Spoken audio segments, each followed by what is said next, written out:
أعوذ بالله من الشيطان الرجيم. بسم الله الرحمن الرحيم.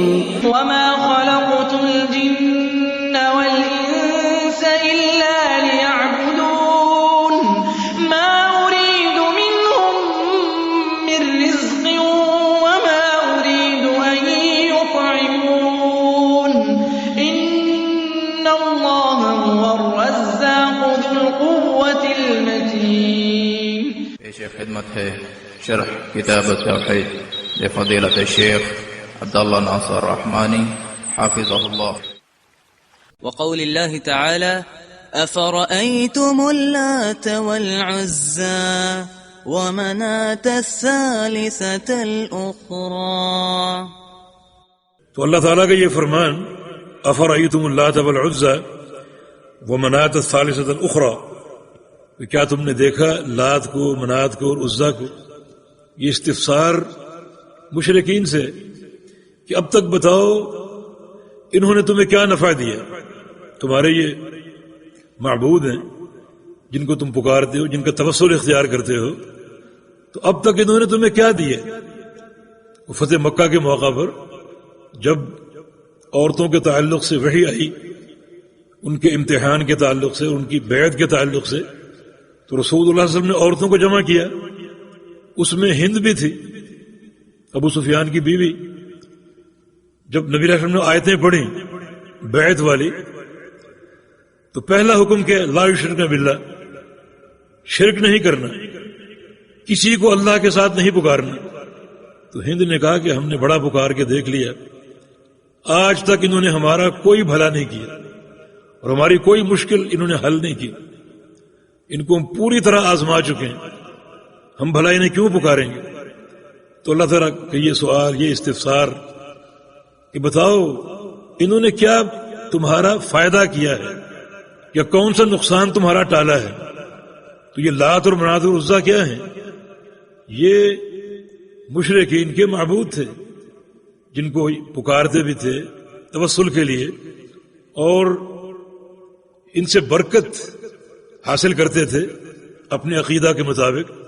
لات یہ دو طرح سے پڑھا جا سکتا ہے، لات تخفیف کے ساتھ اور لات تشدید کے ساتھ. اگر تخفیف کے ساتھ ہو تو لات ایک صخر تھا، ایک ستون یا چٹان سمجھ لیجئے جس پر نقش و نگار بنے ہوئے تھے، اور ان لوگوں نے اس پر ایک قبہ تعمیر کر لیا تھا.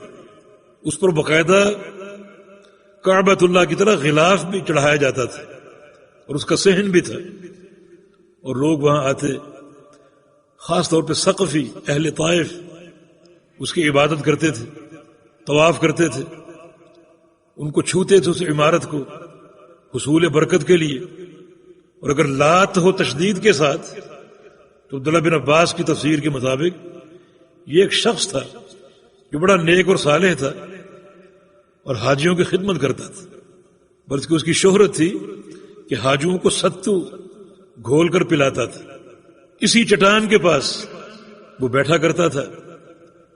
جب اس کا انتقال ہوا تو لوگوں نے وہیں اس کو دفن کر دیا، بلکہ بعض کا عقیدہ تھا کہ وہ اسی چٹان میں داخل ہو گیا، مرا نہیں، چٹان میں داخل ہو کر موجود ہے.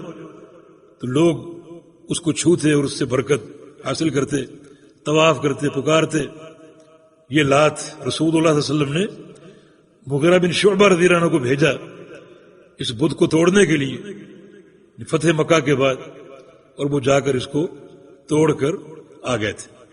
تو اس کا معنی اگر ہم کسی قبے کو یا کسی بھی شے کو بابرکت سمجھیں اور اس کو چھونے کی کوشش کریں حصول برکت کے لیے، تو یہ عمل کس کے مشابہ ہوگا؟ مشرکین کے. وہ لات کو، اس کے قبہ کو چھوتے تھے، اس کا احترام کرتے تھے اور اس سے برکت حاصل کرنے کا عقیدہ رکھتے تھے. پھر کیا فرق ہوگا آج کے کلمہ گو لوگوں میں اور اس دور کے مشرکین میں؟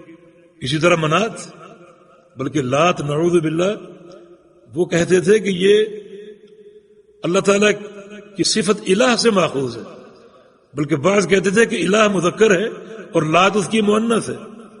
اس قدر ظلم اور زیادتی تو باہر کیفیہ ایک چٹان تھی یا کوئی شخص تھا جس کو چھونا ان کا معمول تھا حصول برکت کے لیے. تو آج اگر ہم ایسا عمل کریں گے تو یہ تشبہ ہوگا مشرکین مکہ کے ساتھ. منات بھی ایک درخت تھا جس سے ان کا عقیدہ تھا حصول برکت کا. اس درخت پر بھی قبہ تعمیر تھا، اس پر بھی غلاف تھا. یہ عزا ایک درخت تھا، لوگ اس کی تعظیم کرتے تھے.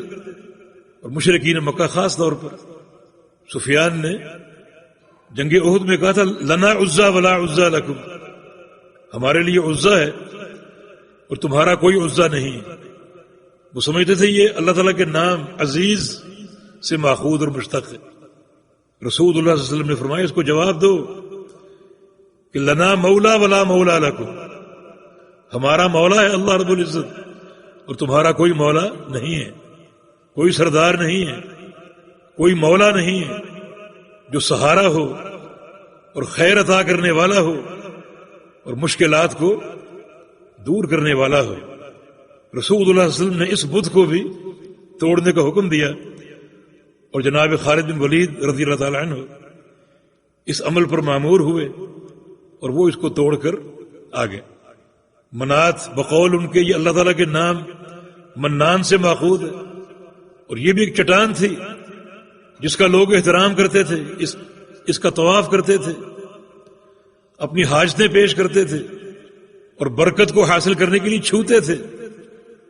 تو نبی علیہ السلام نے اسے بھی جناب علی کو بھیجا کہ اس کو توڑ کر آ جاؤ، اور وہ گئے اور اس کو توڑ کر آ گئے فتح مکہ کے بعد. تو الغرض یہ تینوں کیا تھے؟ یہ تینوں ان کے تراشے ہوئے معبود تھے اور اس سے ان کا حصول برکت کا عقیدہ تھا.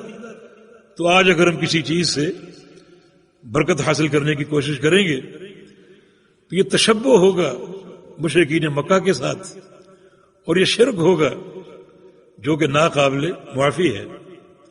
لہذا اس عمل کا اچھی طرح فہم ہونا چاہیے اور اپنے عقیدے کو، عمل کو اس قسم کی گندگی سے بچا کے رکھنا چاہیے. وتعاونوا على البر والتقوى ولا تعاونوا على الإثم والعدوان واتقوا الله